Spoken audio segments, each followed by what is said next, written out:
Good afternoon, it's Kristen Hancock, the Simcoe County Stamper, and I'm here with another Share a Tip Tuesday. And today we're going to be talking about Stampin Write markers.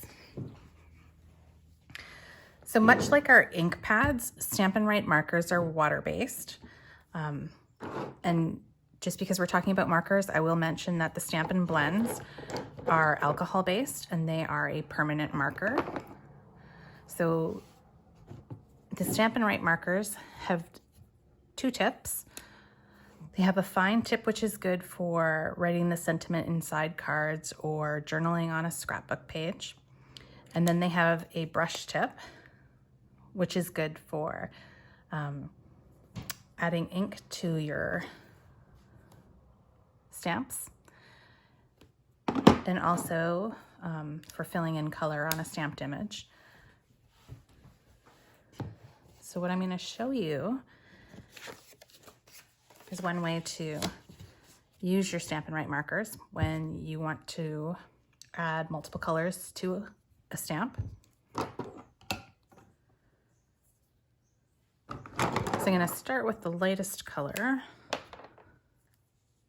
and I am going to be going fairly quickly, more quickly than I normally would.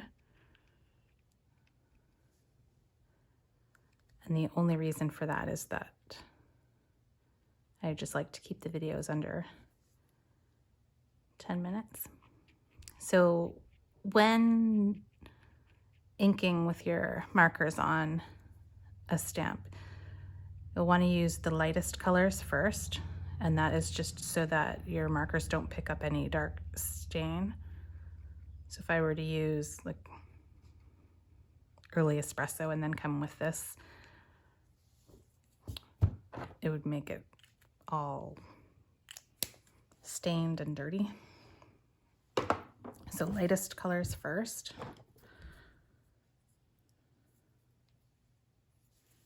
Especially where they're going to be touching.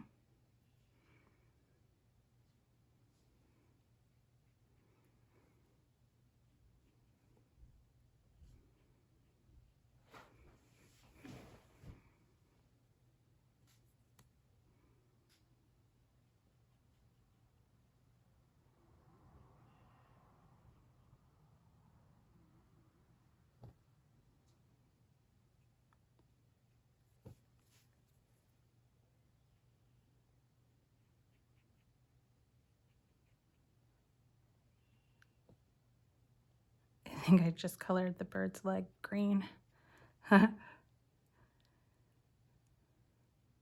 Oops. I'm just going quick to give you a general idea.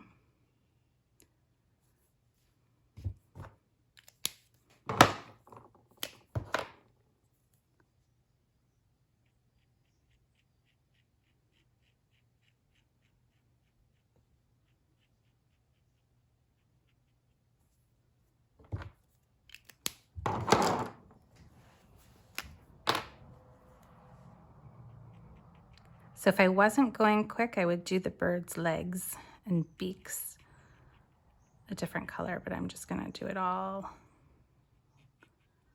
one color just to show you. But the beauty of being able to use the Stampin' Write markers is that you can add as many colors as you want.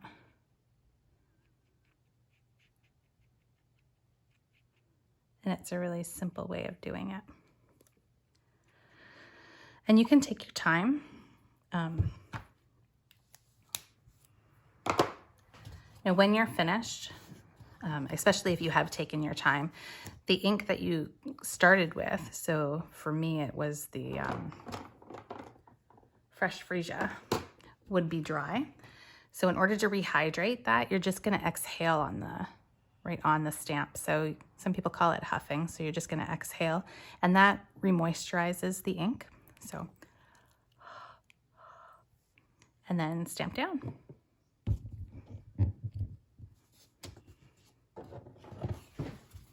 And there you go. Isn't that pretty? So that's one thing you can do with your Stampin' Write markers other than journaling or putting messages into cards. The other thing, which is very similar, let me just get a scrap piece of paper, is your sentiments. So I'm going to use photopolymer for this because you can use it on photopolymer as well. So again, I'm using the brush tip, and I've got a sentiment from Dress to Impress, and I am just going to go ahead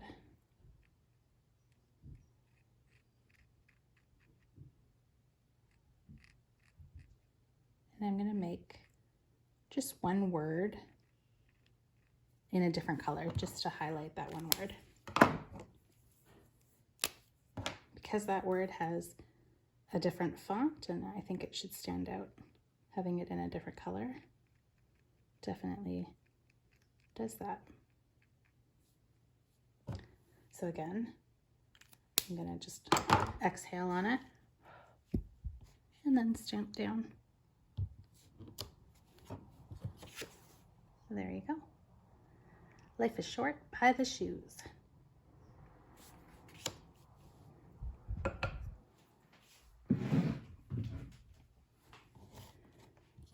So that's my tip for the Stampin' Write markers. You can use them to color images as well, especially if you're really good at coloring, which I am not. So I find when I use them, I leave a lot of lines behind. So my preference for coloring is the alcohol-based Stampin' Write markers. Because my skills with coloring are pretty basic, I find that they blend really well, and the lines just don't show up. So if you have any questions, you can leave them in the comments. If you have any tips for different ways that you use your Stampin' Write markers, feel free to leave those in the comments so that we can learn from your tips as well. Other than that, thank you so much for watching and have a great day.